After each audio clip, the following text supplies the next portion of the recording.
the ability to make a mistake, I think, is crucial, right? Number one, I'm not a big fan of apology culture in the sense that, unless you actually hurt a person, you should only apologize to people you've hurt. And I think that we're a society that basically suggests that you ought to apologize to the air, you should apologize to society at large. The society at large is not a person who hurts, it's a person you hurt who you apologize to. Yeah. And sort of the general notion that you can do offensive things, then people have the option not to watch you. Right. Obviously, that I think that's the best possible solution to a lot of these things. People have the ability to engage or not engage with your content, and I think that that's a better way of doing it than sort of putting secondary pressure on people who advertise or people who may engage with your content. Well, you shouldn't engage with this content because if you do that, then that makes you complicit or whatever that is. I'm not a big fan of that sort of attitude generally, but it's. Nor am I, because it seems. I tell you why. It's dangerous. There's no limiting principle. Maybe it's dangerous, and also maybe it's insincere. Even well, worse it's than usually that. insincere. But It's usually insincere. It's a power game. It's a power game. Yeah, it's a pact. So, can I carry on to make money, please?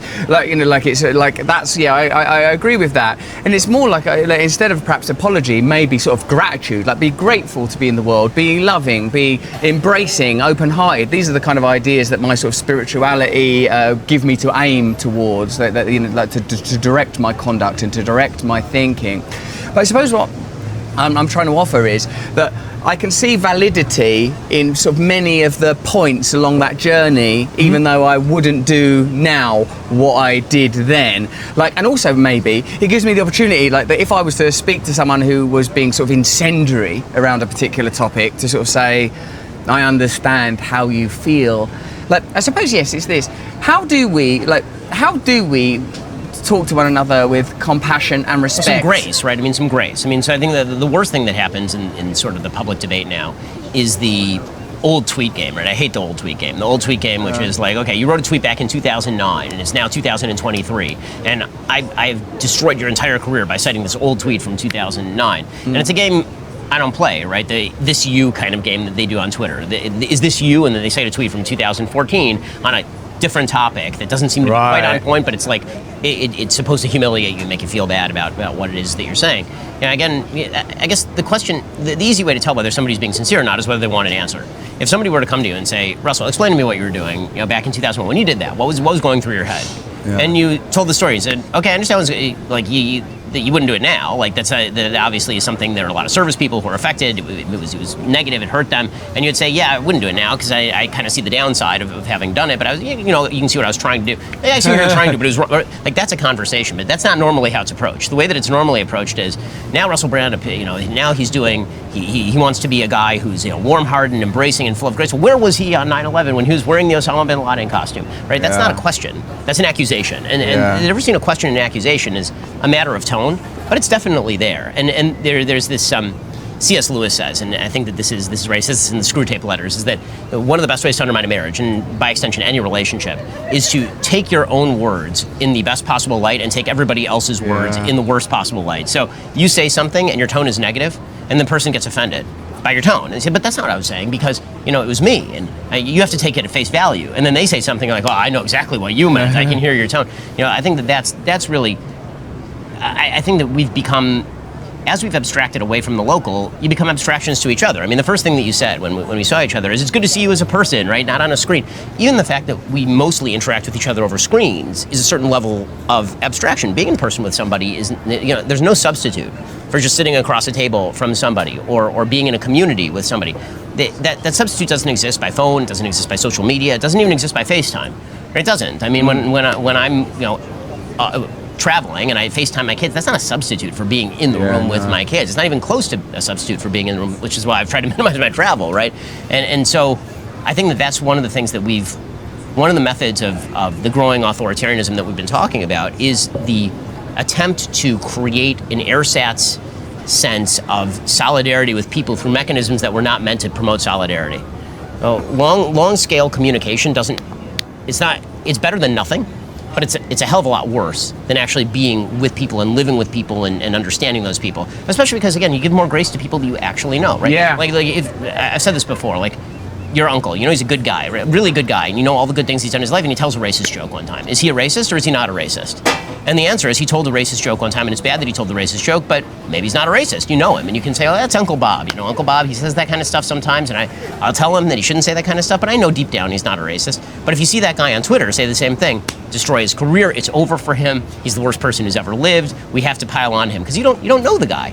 And you know, these kind of barriers that we've created, and that are natural, it's very weird. We made the world a lot smaller, but we also made the world a lot more distant in certain ways, because by making the world a lot smaller, so you can talk to anybody at any time, anywhere, we feel like we're actually in the room with them, but we're not. No. It used to be, you weren't in the room with them, and you knew you weren't in the room with them, right? If you were in Britain, you weren't in the room with the guy in America, and it took months for you to transmit your ideas to us. You better be pretty detailed about how you transmit it, number one. And number two, you never feel the sense that, like, he really should understand exactly what I'm saying. We're in the room together, but you do get that feeling on Twitter, like, I'm talking to you in real time. Why can't I understand what you're saying? The C.S. Lewis aphorism or quote that you used reminded me of Sartre's idea of bad faith argument, that you're not entering the conversation in a spirit of good faith, of open-heartedness, that already an agenda is being pursued. And I enjoy C.S. Lewis's writing, in particular because he was an intellectual and because he was an atheist and because he became a man of faith, and that it was imaginative and redemptive and beautiful and sort of playful, the way that he dealt with Christ and God, and, you know, comedy actually in the Screwtape Letters. And I saw some of those videos and I enjoyed those that you made. Oh, thank you. What I feel like, say when it comes to something that's super personal but also intersects with the culture, Ben, like I reckon that you and I would raise our kids different, you know. Like, I imagine, yeah. Your kids aren't going to Jewish day school, so yeah. They're not going there. I don't imagine that your children smoke cigars yet, for example. Mine are quite heavy smokers. My son, I don't know. He's turning 7 soon.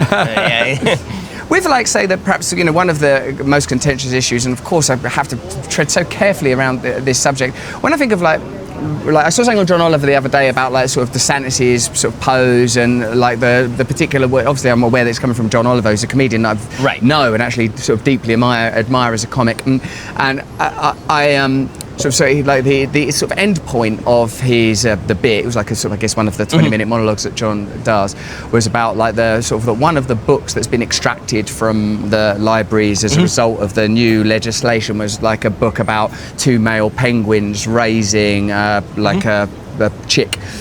And I felt like that's probably precisely the type of book that would gently introduce the idea that same-sex relationships are acceptable and ordinary and not worthy of generating conflict, like a sort of a gentle fable. I thought, yeah, that's, for me, that's a perfectly inoffensive thing. And in my own relationships with my daughters, I sort of talk to the, you know, I have friends that are in same-sex relationships, and I point out to them, like, yeah, no, there are different ways of being a human being. There's this way of being a human being, there's that way of being a human being. I try my best. I try to demonstrate my lack of certainty, not belonging to a religious faith that gives me a clear, like, that I've, you know, yielded to, and sort of somewhat, like a lot of people probably in our times, building a spirituality as I go in a W.B. Yeats, each artist must build their own religion type way, in desperation, in need, but not having the sort of the heritage or the, I don't know, what privilege or convenience or however you want to regard having a faith that you can glue your soul to, in the words of Leonard Cohen.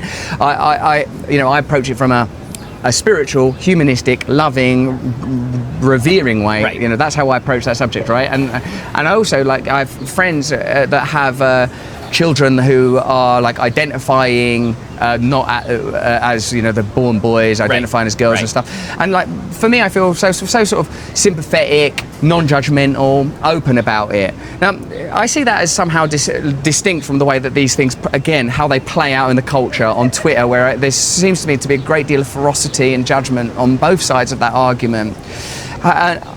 Do you, I guess as a question, what I'm asking you, Ben, is, do you feel like that is your ultimate position that if you're allowed to raise your children how you want to, other people should be allowed to raise their children how they want to? So I would say within limits, right? Because we all, for example, disagree with child abuse, right? Yes. And nobody wants their kids to be beaten, presumably. So, like, so you know, how you define what you think is a healthy way to raise a child is obviously pretty important, especially because kids can't consent to being in that relationship with their parents.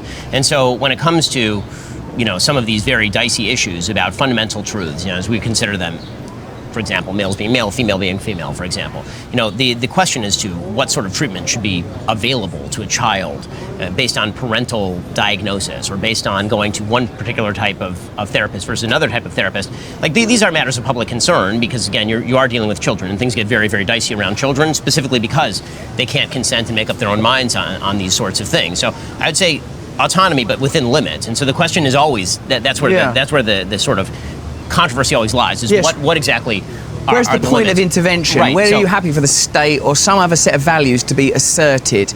Because for me, it's like almost at no point, like almost at no point do I want to be told, like I raise my children how I'm going to raise my children.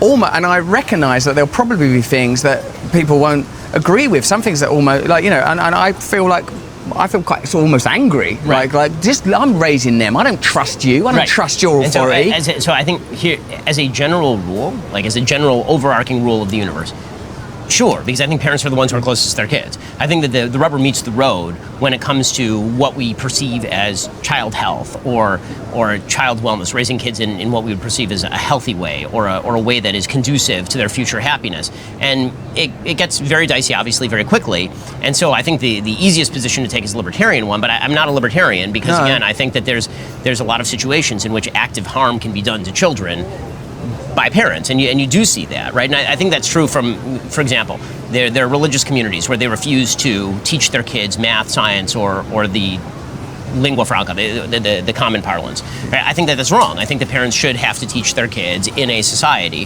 the basic skills necessary for them to get by in life.